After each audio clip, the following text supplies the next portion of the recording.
好啦，嚟到富士山交通神又嚟到富士山交通神電台獨播時間啦。咁我就會介紹一架，今日就會介紹一架經銷專門店版本嘅592號新線嘅中巴嘅北線模型。咁我而家插開新片俾大家睇睇先啊。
好啦，就係咁嘅樣啦。呢架就係 DA18，係啊，車牌 VV1394嘅模型巴士啦。呢架當然是禿鷹，係啦。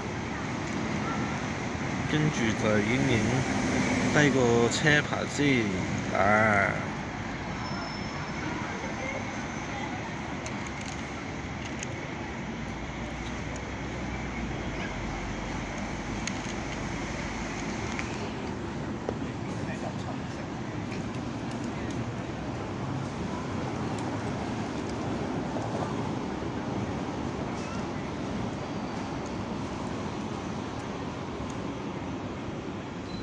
好啦，咁就影到嚟呢一度啦嚇。咁就仲有一架經銷商就係另一架691嘅。咁我會稍後都會係購買嘅，係啦。咁今次條片就嚟到呢度，我哋下條片見啦，拜拜。